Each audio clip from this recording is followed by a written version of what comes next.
건축평단 21호.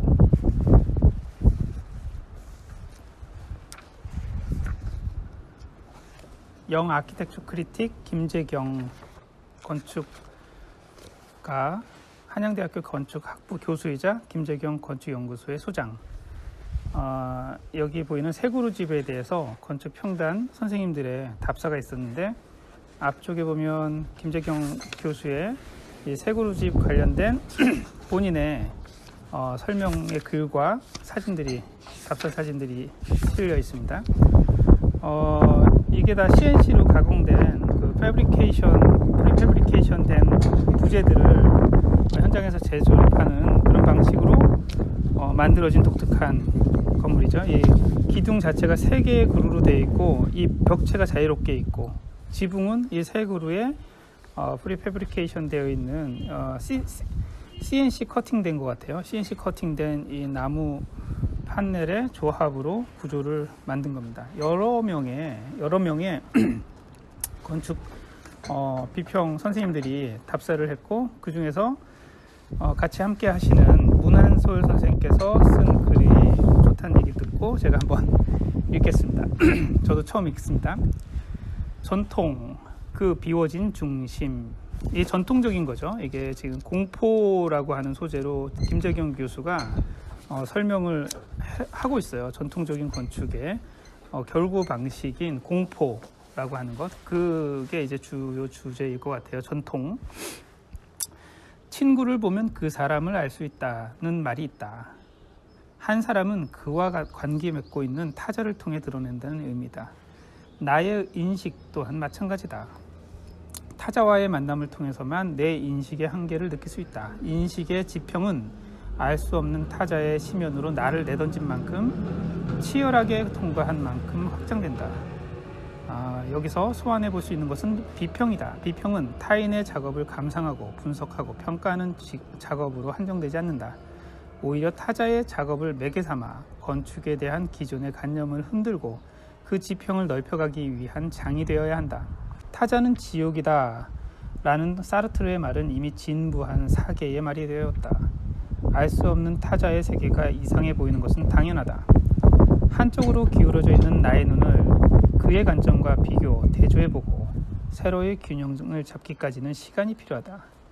그의 말을 자세히 들어봐야 한다. 경험에 얹힌 직관은 사태를 꿰뚫어보는 해안을 주기도 하지만 타자를 죽이는 냉소가 되기도 한다. 진짜는 authentic, 직관적으로 다가온다고 하지만 그것은 일부 깨달은 자의 경지일 것이다. 대부분 알은 사후적으로 다가온다. 알의 의미를 담아낼 만큼 깜냥을 키울 시간이 필요하기 때문이다. 이해할 수 없다고 한눈에 밀쳐버리지 않을 것, 일부를 전체로 오도하지 않을 것, 하나의 허물을 캐묻기보다 더 나은 가능성을 찾아볼 것, 이러한 것들이야말로 암흑에서도 지혜를 구하는 학인의 자세일 것이다. 건축가 김재경의 새 그루집은 이상한 집이다. 집이라기보다는 전시장에 어울리는 모습이다. 집이 아닌 집을 두고 냉소하지 않기 위한 다짐의 말이 필요하다. 비평에 앞서 여러 말을 놓은 이유다. 자작나무 합판을 CNC로 재단하여 만든 새 기둥과 지붕 구조물은 이 집의 거의 전부다. 아까 보여준 게 전부라는 거예요. 나무 모양의 기둥은 넓지 않은 실내에 이곳저곳 점유하고 있어 공간의 효율성을 떨어뜨린다. 한번 다시 볼까요? 이 공간을 다 차지하고 있죠. 굉장히 가득 차 있는 이 나무가 내부 공간을 차지하고 있다는 거예요.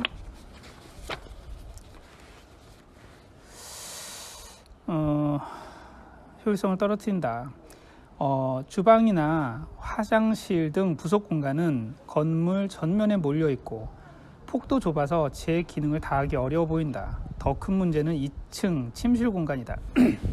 왼쪽 오른쪽을 서로 엇갈려 놓은 계단은 올라가기 어렵고 이리저리 뻗어나간 지붕 구조물은 쉽게 머리가 닿아 허리를 굽혀야만 움직일 수 있다. 2층도 볼까요? 여기 1층이고 이 뒤쪽에 이제 코어라고 하는 계단이나 이런 게 있는데, 이 계단이 엇갈려 있고 이런 데는 허리를 굽혀야 된다, 뭐 이런 것들이에요. 비좁은 누울 공간과 커튼 하나 걸 수 없는 창문도 문제다. 건축가는 스스로 집에 대한 고민이 거의 없었다고 말한다. 과도한 작가주의라는 오해를 무릅쓰고 그가 이루고자 한 것은 무엇인가? 집에 관한 오래된 관념과 싸우며 그가 하고 싶었던 말은 무엇인가? 더 나아가 새 그루집을 매개 삼아 우리가 제기할 수 있는 물음 혹은 의혹은 무엇인가? 증상. 건축가는 다른 작업보다 새 그루집을 설명하는 데 많은 시간을 할애했다. 건축적 정향이 새 그루집에 가장 잘 드러나 있기 때문이다. 놀라운 것은 그가 내세운 화두다. 요즘 젊은 건축가들과는 달리 전통이란 무거운 주제를 작업의 모토로 삼았다. 전통 건축의 공포, 그 장식이죠. 공포, 전통적인 공포, 지붕을 받치는 공포 형식을 현대적으로 재해석하여 새로운 목구조 결구 방식을 고안하고 나무가 가진 재료의 특이성과 새로운 구축 가능성을 찾아보고자 했다. 한국 건축의 증상 가운데 하나는 강박적으로 전통을 찾는 것이다. 건축가 김재경 또한 미국 시절 겪었던 자신의 정체성에 대한 질문이 전통에 천착하게 된 동기라고 밝혔다. 자의식을 전통에서 찾는 것에 의문의 여지는 없을 것이다. 인간은 사회적 관계망 속에서만 인간일 수 있고 사회는 동질한 문화로 얽힌 공동체 집단 혹은 영역이다.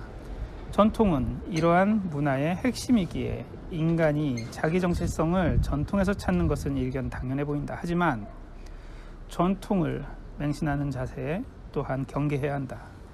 현대에 들어 정치적 필요에 의해 전통이 동원되곤 했기 때문이다. 시대별로 강조하는 역사인물이 변해왔다는 사실을 통해서도 이를 유추해 볼 수 있다. 박정희가 체제의 홍보 도우미 이순신과 김유신을 번갈아 등용시켰던 사례가 대표적이다. 내가 알고 있는 전통이 사실은 누군가의 필요에 의해 만들어진 과장된 이야기일 수 있다. 진정한 전통은 되짚어보며 해체해 볼 때야 비로소 발견되는 것일지 모른다. 전통은 우리가 생각한 것처럼 그리 단순하고 녹록한 것이 아니다. 우려스러운 것은 한국 건축이 전통을 대하는 자세다. 건축을 물리적 구성물로만 간주하는 오도된 관념 때문인지 전통을 구체적이고 고정불변의 무엇으로 간주해왔다. 전통 건축에서 형태를 차용하고 70, 80년대 주거 형식에서 실마리를 찾기도 하고 90년대 그리고 2000년대 요즘은 한옥을 전통의 표상으로 삼는다. 50여 년이 넘도록 해묵은 논쟁은 여전히 진행 중이지만 합의는 소원해 보인다. 해답이 보이지 않는 길 위에서 증상을 반복하는 이유는 무엇일까? 증상은 살기 위한 일종의 자기 표현이다.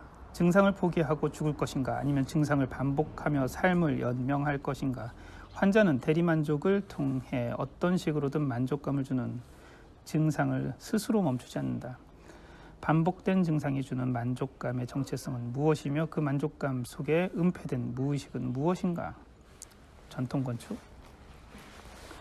가라타니 고지는 일본 정신의 기원에서 일본인의 의식, 정신구조를 설명하기 위해 일본 문자의 3종 표기법, 가나, 가타카나, 한자를 동시에 표기하는 것이 3종 표기법이랍니다. 이 3종 표기법을 정신분석학적으로 접근한다. 하나의 문자체계 내에 세 종류의 다른 표현법이 공존하는 나라는 일본이 유일하다. 일본은 외래어를 고유 문자인 히라가나는 한자를 단순화한 표현 문자지만 가타카나와는 달리 그 기원을 드러내지 않기에 고유 문자라 지칭했다. 이 히라가나로 쓰지 않고 외래 문자인 한자나 외래어를 의미하는 가타카나로 표기함으로써 외래성을 그대로 드러낸다. 해석하지 않는다는 얘기 같아요. 외래어를 우리말로 표기하는 것은 외래어가 갖고 있는 본래의 야성을 거세하고, 그러니까 이제 변질된다는 거죠. 그 외래어가 갖고 있는 본래의 야성을 거세하고 내 나라 언어의 맥락 속에 배치하기 위해서다. 그러니까 원본 그대로를 끌고 오겠다는 것 같아요. 원래 내 말이 아니었다는 사실, 그 무의식은 번역과 표기법을 통해 억압되고 은폐되어야 하나 일본 문자는 이와 반대인 것이다. 억압의 배제, 즉 거세되지 않으므로 무의식이 드러나고 있다. 가라타니 고진의 분석에 따르면 한글은 무의식을 완벽히 가린 문자다. 타자의 언어를 억압하고 있다는 거예요. 대다수의 한국어는 한자어지만 한글로 표기되는 순간 그 사실은 완벽히 은폐된다. 한문도 특히 그렇죠. 고유어 또한 마찬가지다. 어원을 명확히 찾을 수 있는 영어와 달리 우리 고유어는 그 유래를 찾기 힘들다. 건축의 상황도 다르지 않다. 건축은 서양으로부터 수입된 학문이고 일본의 번역을 통해 우리에게 전해졌다. 건축을 공부하는 사람이라면 누구나 아는 사실이다. 하지만 이러한 기호는 건축이란 글자 어디에도 찾아볼 수 없다. 은폐를 넘어 억압의 강도를 높이려는 것일까? 전통건축이란 모순된 조어가 널리 쓰인다. 건축은 분명 서양의 것이고 일제의 지배에서 벗어나 주체로 나선 지 반세기가 조금 넘은 분야다.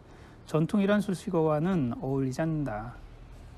건축이란 체계화된 학문은 수입된 것일지라도 건축은 근본적으로 거주의 기술이므로 과거의 집짓기를 의미했던 영조와 어느 정도 공통분모가 있을 거라 주장할 수 있다. 하지만 건축과 영조는 서양과 동아시아라는 서로 다른 문화와 인식구조, 에피스테메 속에 자리하고 있다. 비슷해 보이지만 전혀 같은 것이 아니다. 건축은 서양이란 타자를 깊게 통과하며 어렵게 배워야 하는 것이다. 나는 여기서 전통 건축은 건축이 아니기 때문에 가르쳐서는 안 된다는 말을 하려는 게 아니다. 전통 건축은 건축이 아니라고 가르쳐야 한다. 전통 건축이 건축이 아니다 이 얘기예요. 전통 건축과 건축의 차이를 통해 건축을 제대로 가르치고 배울 수 있는 기회로 삼아야 한다. 왜냐하면 서구의 것이니까. 서구로부터 온 학문이니까. 그렇기 때문에 우리나라가 갖고 있는 전통 건축은 아니다. 이런 사실에도 불구하고 전통 건축이라고 쓸 수밖에 없는 이유는 대부분 건축인이 아무런 문제의식 없이 사용하는 데 있다. 맞는 말을 다수가 쓰는 것이 아니라 다수가 쓰면 맞는 말이 된다. 사회 곳곳이 모든 언어가 다 그렇죠. 강박적으로 반복하는 행동 뒤에는 불안이 있다. 때때로 상징계 밖으로 출현하는 무의식은 도덕적인 사회, 니체는 도덕을 눈치보기라고 했답니다. 이 도덕적인 사회를 눈치 보는 사회가 사는 한국인에게 마주하기 두려운 것일 것이다. 전통을 찾는 일, 전통 건축이라는 모순된 말을 의심 없이 사용하는 것은 건축은 수입된 학문이라는 사실을 은폐하기 위한 무의식적 반작용이다. 전통을 주제로 한 건축 수업이나 강연에서 건축의 기원을 묻는 질문에 전통 건축을 전공한 학자가 보이는 신경증적인 반응은 당연해 보인다. 나는 누구인가? 라는 인간의 본질적인 물음에 나는 없다는 답을 아픔없이 마주할 수 있는 사람은 아무도 없다. 동아시아 문명의 원료인 중국과 한때 제국을 꿈꿨던 일본 사이에서 한국은 언제나 스스로의 정체성을 물어야 했다. 무너진 자존감을 세우는데 전통 건축만큼 좋은 본보기는 없었을 것이다. 하지만 이내 알아버린 진실, 전통 건축은 건축이 아니라는 사실, 그 진실은 알면서도 모른 채 해야만 살 수 있는 바로 보기 힘든 문제가 되었다. 똑바로 보기 힘든 문제가 되었다. 은폐와 외면을 통해 잠시 동안의 위안을 찾는 것, 전통을 강박적으로 찾는 증상 이면에 자리 잡은 한국 건축의 안면이다. 어두운 면이다. 비워진 중심. 그렇다면 진정한 전통이란 무엇인가? 같은 책에서 가라타니 고지는 그 실마리를 제공한다. 일본인은 외국의 문화와 사상을 받아들일 때 그것을 중심에 두지 않는다. 그래서 모든 것이 잡거한다고 말한다. 여기서 중심에 두지 않는다는 의미는 이미 정해진 중심이 있기 때문에 외부의 것은 주변에 둔다는 의미가 아니다. 늘 중심을 비워둔다는 말이다. 그러니까 우리께 중심이고 니네께 밖이 아니라 늘 중심은 항상 비워둔다. 위의 논문에서 무의식이 드러나 있는 일본인을 이야기했다. 그런데 주체는 무의식의 억압을 통해서만 형성된다. 상징계로 진입한다는 거예요. 그리고 일본인은 무의식이 드러나 있기 때문에 무의식을 억압하지 않기 때문에 주체가 없고 주체가 없으니 중심도 있을 수 없다. 개인보다 사회나 공동체를 우선해 두는 일본인의 속성을 이해할 수 있는 지점이다. 마루야마 마사오가 일본 사회를 무책임의 체계라고 말한 것은 바로 이런 명확한 주체의 부재, 중심의 부재를 의미한다. 무언가를 배울 때 그것을 중심에 두지 않으면 제대로 배울 수 없다고 생각한다. 하지만 오히려 그 반대다. 중심이 있다는 것은 한 주체의 판단 근거가 되는 관념이 있다는 것이 있다. 관념은 포착한 재물을 그대로 두지 않는다. 자신의 체계의 틀에 맞게 깎고 재단한다. 거세하는 것이다. 중심이 없어야 제대로 배울 수 있다. 가라타니 고진의 예를 인용해 본다. 일본인은 한자를 음과 훈은 뜻으로 읽는다. 한자를 훈으로 읽는다는 것은 한자를 뜻으로 읽는다는 것은 한자를 단순히 발음 기호로 보는 것이 아니라 본질, 그 뜻이자 무의식을 드러내는 기표로 보는 것이다. 본질을 훼손하지 않으면서도 자기화하는 일본어의 특징이다. 외래적인 것을 내부로 흡수하면서도 동시에 항상 외부에 두는 것이다. 이에 반해서 조선에서는 한자를 음만으로 읽히기 때문에 어디까지나 외부적이었으나 문자를 읽고 쓰는 지식계급은 중국인에 필적하는 한문을 쓰려고 했다. 한자의 본질, 의미는 거세하여 은폐하면서도 중국을 배우려 했던 중국인이 되려 했던 것이다. 타라 입구를 표방하며 타라 입구, 아시아를 벗어나고 입구, 구라파로 들어가는 서구로 들어가는 타라 입구를 표방하며 지면 배운다, 지면서 배운다고 했던 일본은 현대화의 시기, 많은 수의 지식인을 서양에 보냈다. 그리고 절실히 배웠다. 서양을 배우면서도 그들을 중심에 두지 않았다. 흔들리지 않는 비워진 중심이야말로 지금의 일본을 있게 한 유산이자 전통이다. 전통은 시원의 문제가 아니다. 제국이 아닌 이상 누구도 시원을 가질 수 없다. 제국의 제도를 차용하여 자기 것으로 만들 뿐이다. 전통의 핵심은 타자의 것을 얼마나 잘 배워 그것을 자신의 것으로 만드느냐에 있다.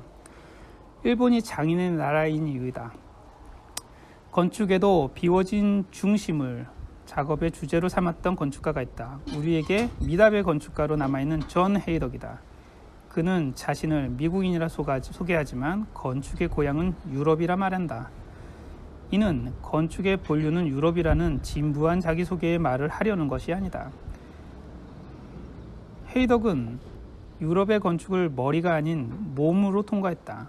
모든 이가 현대 건축의 공간을 이야기할 때 존 헤이덕은 서양 건축의 모국인 이탈리아 건축에서 분위기, 언더톤을 포착했다. 르꼬르비제의 스타일이 국제주의 양식이 되어 전 세계가 동일한 형식을 답습할 때 존 헤이덕은 르꼬르비제의 도면을 그림으로 읽고 그대로 외워버렸다. 안다고 생각하지 않고 모른다는 한없이 겸손한 자세로 자신을 돌려 세우는 계몽의 무지 쿠사누스가 바로 신비, 미스터리로 가득 찬 존 헤이덕의 건축을 만든 자양분이다. 이 존 헤이덕이 그 르꼬르비제를 막 국제주의니 이런 여러 가지 새로운 건축을 향하여라니 이런 책을 읽고 막 그런 게 아니라 그냥 도록을 읽듯이 계속 그 도면만 맨날 봤대요. 그 그림을 읽고 그냥 외워버렸대요. 다 모든 그림을 매일 같이 보면서 필사하면서 그랬다는 에피소드가 있습니다. 누군가에게는 건축의 문외한이라 폄하할 만큼 이해할 수 없는 방식이지만 좀 무식한 방법이라는 얘기예요. 누구보다도 진정한 건축, authentic architecture를 추구했던 존 헤이덕에게는 서양 건축의 본질을 본디 그대로 내재화하기 위해 자기만의 방법론을 만든 것이다. 계속 몸에다가 익힌 거예요. 머리로 익힌 게 아니라. 아마추어.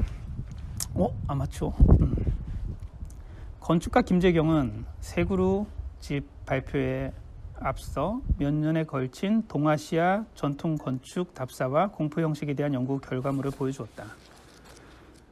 여기 이거를 보면 그 김재경 씨가 여기 잊혀진 건축을 위하여 한국 건축의 불편함, 콘크리트 덩어리를 다루는 블라블라블라 이 내용들이 이제 동아시아 건축에서 이야기하는 전통 건축에 대한 그 김재경 건축가의 의견을 보여주었다는 얘기예요. 이 결과물의 변형이 새 그룹집의 목구조의 형식이다.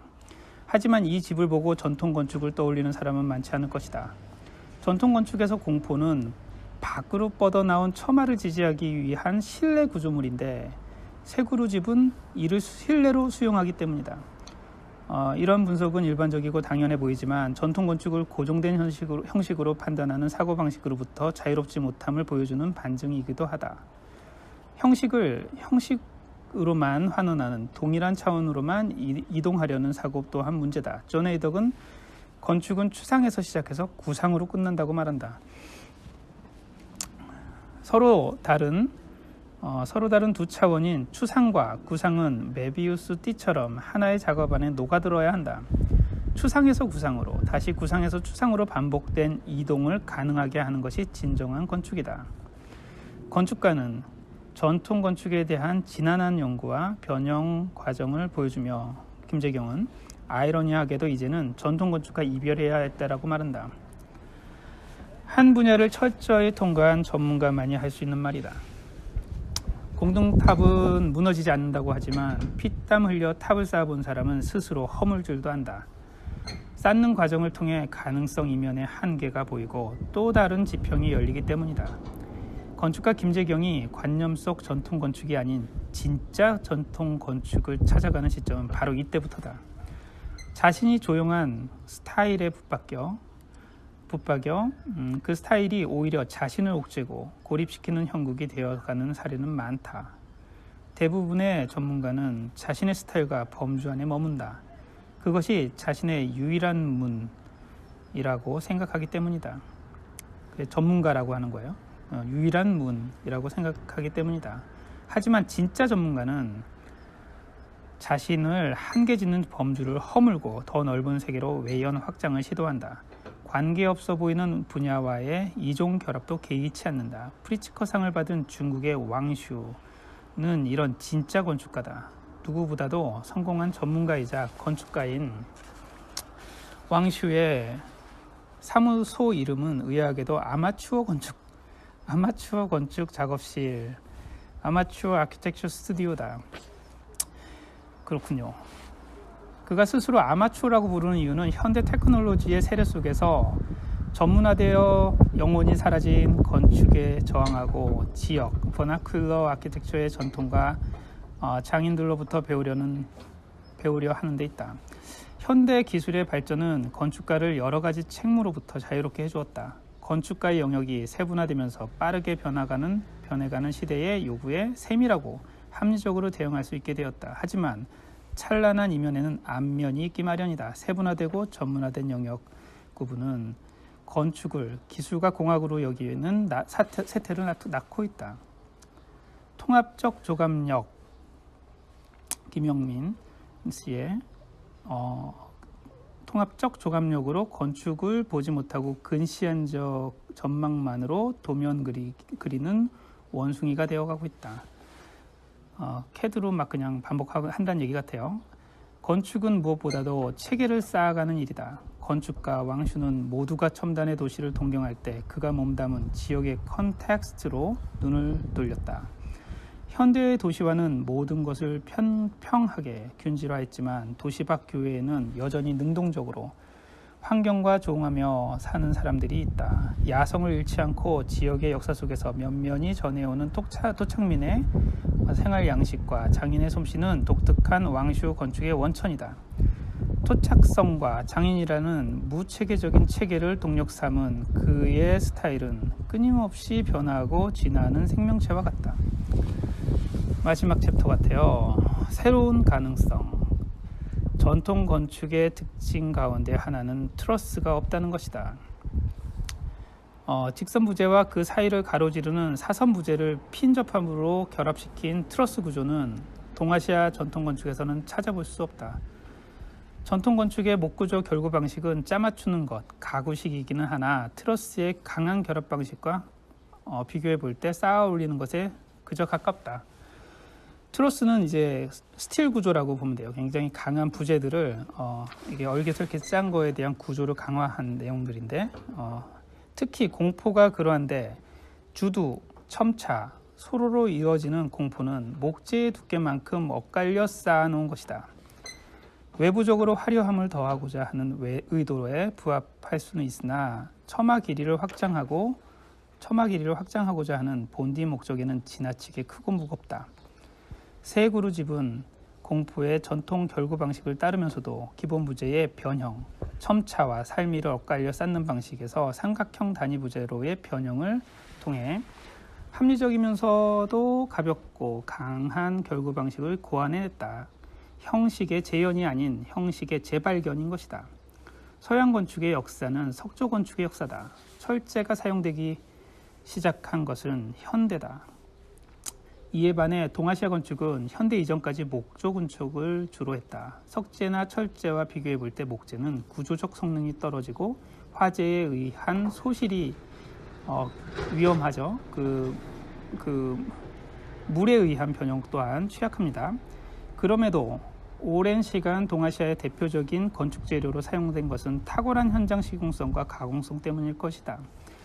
기술의 발전은 재료의 본성을 잊게 한다. 압축력에 대응하는 석재는 조적조 건축에, 압축력과 인장을 동시에 대응하는 철재는 트러스 구조에 적합하다는 정형적인 논리는 점점 낡은 도식이 되어간다. 현대 건축의 총화, 철근 콘크리트에 밀려 불합리한 건축 재료로 인식되던 나무는 대표적인 친환경 소재가 되었다. 더 나아가 목재로 고층 건물을 세우고 대공간의 구조물을 짓는다. 요새는 목구조로 10층도 짓고 20층도 짓고 합니다. 나무로는 불가능하다고 여겼던 일들이다. 재료의 본성은 주어진 것이 아니라 발견하는 것이다. 아직 실험 단계이기는 하나 새 그루집도 대공간의 구현 가능성을 보여준다. 목재로 구현한 대공간은 이미 여러 데 있으나 새 그루집과 같은 전통 결구 방식의 재탄생을 통해서 이를 구현한 사례는 드물다. 건축의 역사가 기록된 이래 텍토닉과 재료는 늘 건축의 주된 요소였다. 자신이 가야 할 길을 목재의 구축 방식에서 찾는 건축가 김재경은 건축의 근본을 따르는 자다. 그가 한국 건축의 전통을 찾아 수행한 그간의 노력은 당연한 귀결로 보인다. 하지만 그에게 당부하고 싶은 말이 있다. 형식화된 전통의 무거운 짐을 덜어내야 한다. 소망 이미지, 발터 베냐민의 소망 이미지가 예시하듯 오히려 내가 아는 전통의 형식과 결별할 때, 비틀고 어긋날 때야말로 새로운 가능성의 문이 열린다. 어제의 전통을 구현하는 자가 아니라 스스로 오늘을 사는 전통이 돼야 한다. 그 길이 오직 진짜가 되는 것뿐이다. 그 길은 오직 진짜가 되는 것뿐이다. 진짜가 되자 라는 얘기인 것 같습니다. 좀 길었는데 아주 밀도 있는 글이었던 것 같습니다. 전통 건축에 대한 이야기를 주제로 김재경 건축을 읽어봤습니다.